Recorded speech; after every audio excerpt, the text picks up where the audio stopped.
জয় ঠাকুর, জয় মা, জয় স্বামীজি মহারাজ।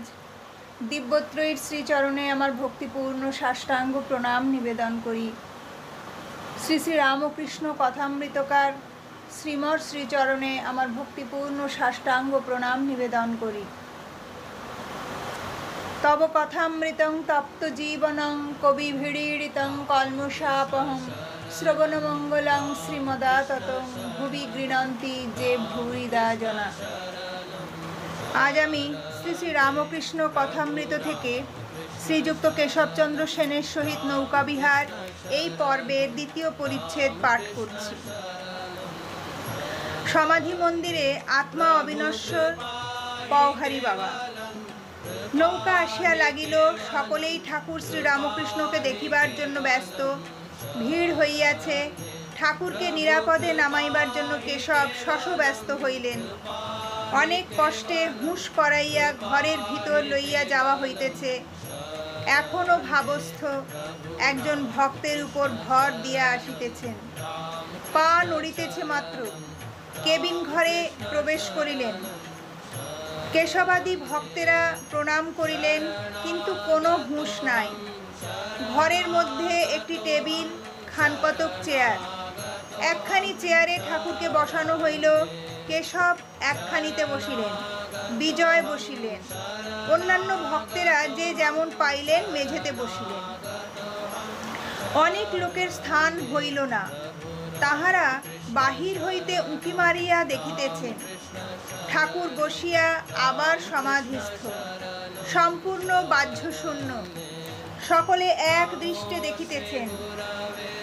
কেশব দেখিলেন ঘরের মধ্যে অনেক লোক। ঠাকুরের কষ্ট হইতেছে। বিজয় তাহাকে ত্যাগ করিয়া গিয়া সাধারণ ব্রাহ্ম সমাজভুক্ত হইয়াছেন ও কন্যার বিবাহ ইত্যাদি কার্যের বিরুদ্ধে অনেক বক্তৃতা দিয়াছেন। তাই বিজয়কে দেখিয়া কেশব একটু অপ্রস্তুত। কেশব আসন ত্যাগ করিয়া উঠিলেন। ঘরের জানালা খুলিয়া দিবেন। ব্রাহ্ম ভক্তেরা এক দৃষ্টে চাহিয়া আছে। ঠাকুরের সমাধি ভঙ্গ হইল। এখনো ভাব পূর্ণ মাত্রায় রহিয়াছে। ঠাকুর আপনা আপনি অস্ফুট স্বরে বলিতেছেন, মা, আমায় এখানে আনলি কেন? আমি কি এদের বেড়ার ভিতর থেকে রক্ষা করতে পারবো? ঠাকুর কি দেখিতেছেন যে সংসারী ব্যক্তিরা বেড়ার ভিতরে বদ্ধ, বাহিরে আসিতে পারিতেছে না, বাহিরের আলোকও দেখিতে পাইতেছে না। সকলের বিষয়কর্মে হাত পা বাঁধা, কেবল বাড়ির ভিতরের জিনিসগুলি দেখিতে পাইতেছে আর মনে করিতেছে যে জীবনের উদ্দেশ্য কেবল দেহসুখ ও বিষয়কর্ম, কামিনী ও কাঞ্চন।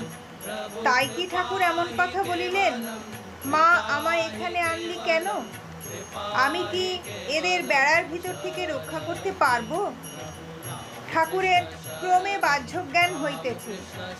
গাজীপুরের নীলমাধব বাবু ও একজন ব্রাহ্ম ভক্ত পওহারী বাবার কথা পাড়িলেন। একজন ব্রাহ্ম ভক্ত ঠাকুরের প্রতি জিজ্ঞাসা করিলেন, মহাশয়, এরা সব পওহারী বাবাকে দেখেছেন, তিনি গাজীপুরে থাকেন, আপনার মতো আর একজন। ঠাকুর এখনো কথা কহিতে পারিতেছেন না।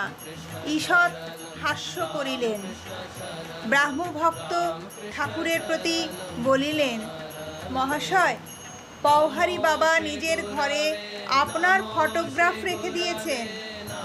ঠাকুর ঈষৎ হাস্য করিয়া নিজের দেহের দিকে অঙ্গুলি নির্দেশ করিয়া বলিলেন, ফোলটা। জয় ঠাকুর, জয় মা, জয় স্বামীজি মহারাজ, জয় শ্রীমা।